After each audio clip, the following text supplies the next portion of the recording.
मित्रों, आपकी बात आपके साथ कि आज दद्दा मेरे 13 अप्रैल के अपराह्नकालीन जा अंक में आप सभी को मेरी राम राम। साथ ही कल 14 अप्रैल के पूज्य बाबा साहब के जन्म दिवस की मेरे इन अंकों को सुनने वाले सभी दर्शकों श्रोताओं को हार्दिक शुभकामनाएं, बधाइयाँ। दद्दा मेरे, आज जो मैं चर्चा करूँगा वह चर्चा को संबंध पूज्य बाबा साहब द्वारा दी गई एक चेतावनी से है, जिसका जिक्र मैं भैया आप सबके जौरे कई बेरा आऊँ और कह चुका हूँ, कर चुका हूँ, और मैं लगातार करता भी रहूँगा। आज 14 अप्रैल के सायकालीन अपराह्नकालीन अंक में 14 अप्रैल से पूर्व के कुछ महत्वपूर्ण घटनाएं जो देश में घटित हो रही हैं वह पूरी तरह से हम सबको सचेत कर रही हैं। हम सजग हों और सोचें समझे पूज्य बाबा साहब ने जो चेतावनी दी थी वह चेतावनी कितनी आवश्यक है, और जाने अनजाने कहीं हम उस चेतावनी को भूल तो नहीं रहे। इसलिए आज मैं आप सबके समक्ष, जैसा कि पूज्य बाबा साहब ने कहा था कि कभी भी भविष्य में जब संविधान, कानून व अन्य सभी चीज़ों पर प्रश्न चिन्ह खड़े हों कि साहब कानून सही ना है, कि साहब व्यवस्था सही ना है, या कोई चीज़ सही ना है, तो उन्होंने बड़ी दृढ़ता के साथ कहा था बाबा साहब ने कि यह व्यवस्था की कमी, कानून की कमी, संविधान की कमी नहीं होगी, ये कमी उनकी होगी जो इस कानून संविधान को लागू करने वाले हाथों में जिन लोगों ने शक्ति सौंपी है। मतलब लोकतांत्रिक ढंग से आप जो चुनाव करते हैं, अपना कीमती मत देकर ऐसे हाथों को मजबूत करते हैं, उन हाथों में संविधान, व्यवस्था, कानून को लागू करने की शक्ति सौंपते हैं। यदि आप वह शक्ति गलत हाथों में सौंपते हैं तो फिर वह संविधान, कानून की नहीं, वह उन लोगों की कमी होगी। और अंतोगत्वा जो लोग ये प्रश्न चिन्ह उठाते हैं कानून, संविधान, व्यवस्था पर, यह उनकी अपनी कमी है। मित्रों, आज मैं 2-3 घटनाओं के माध्यम से इस बाबा साहब की चेतावनी को वर्तमान समय में किस प्रकार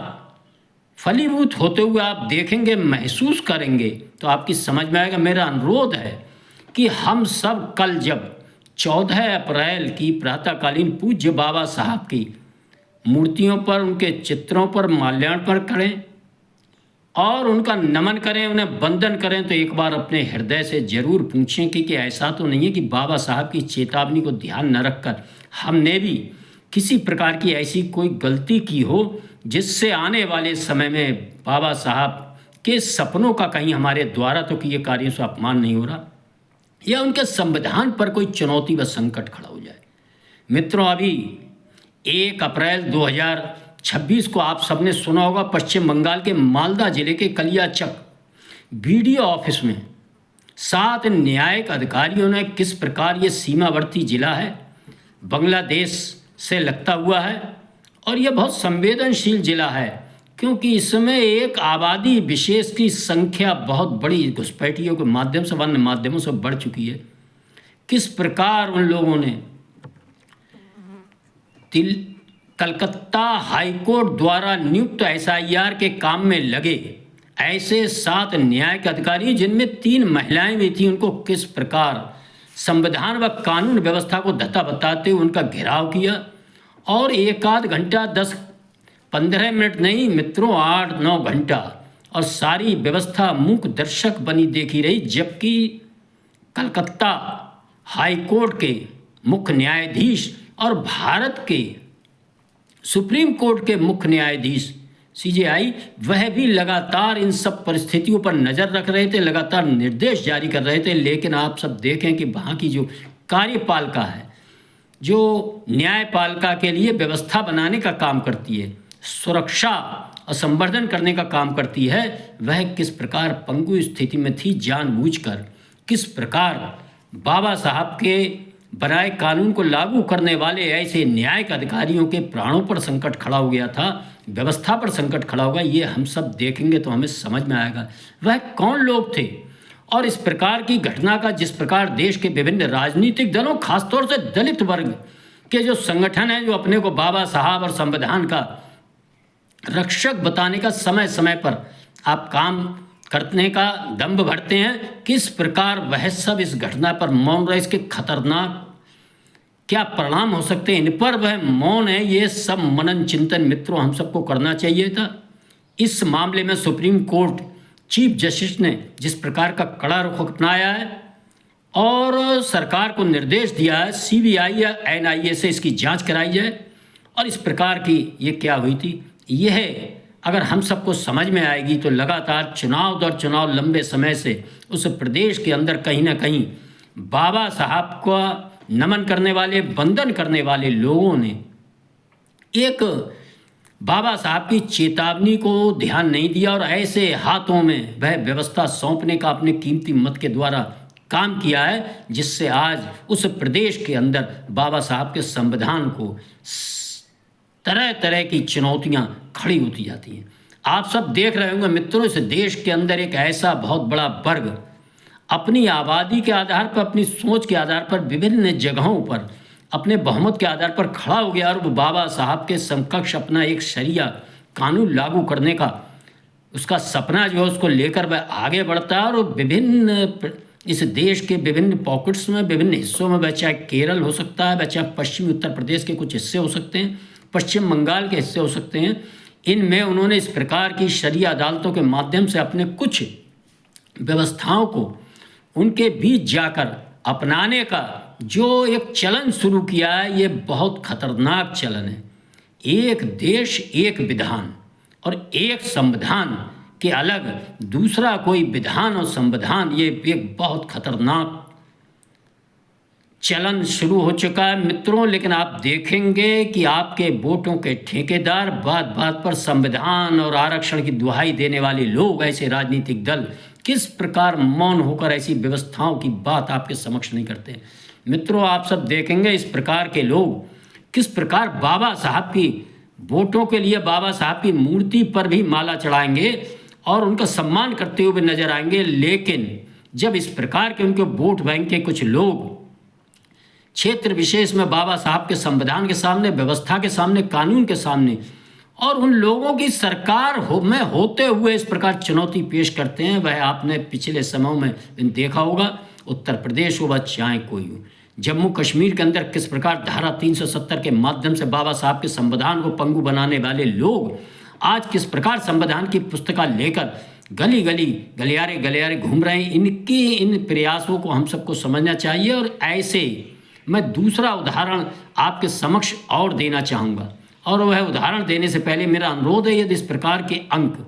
मेरे आपको पसंद आते हैं, मैं कई अंकों में बाबा साहब की चेतावनी के माध्यम से लगातार आपको संबल प्रकरण हो व अन्य इस प्रकार के कानून व्यवस्था, संविधान और बाबा साहब के सपनों को चुनौती देते हुए प्रकरणों में उन पर चेतावनी के माध्यम से आपको सचेत व जागृत करने का काम करता हूँ। यदि आपको मेरे ये अंक अच्छे लगते हैं तो मेरा अनुरोध है इनको लाइक करके, ज़्यादा से ज़्यादा शेयर करके, जिन भाइयों ने चैनल सब्सक्राइब नहीं किया, मेरा अनुरोध है पूज्य बाबा साहब का स्मरण करते हुए मेरे चैनल को भी सब्सक्राइब करेंगे। मैं दूसरे आपका ध्यान दिलाना चाहूँगा, प्रकरण जो है बहुत गंभीर प्रकरण है। सितंबर 2025 में श्रीनगर के हजरत बल दरगाह में कुछ काम हुआ था, सरकारी सारा निर्माण हुआ था और उसके कारण वहाँ विभाग के द्वारा जो शिलापट्ट लगाया था, उस शिलापट्ट में संविधान और भारत सरकार के प्रतीक चिन्ह के रूप में अशोक की लाट का जो चिन्ह लगा होता है, उस छोटे से चिन्ह को लेकर किस प्रकार वहाँ के रहने वाले इस प्रकार के जिहादी मानसिकता के लोगों ने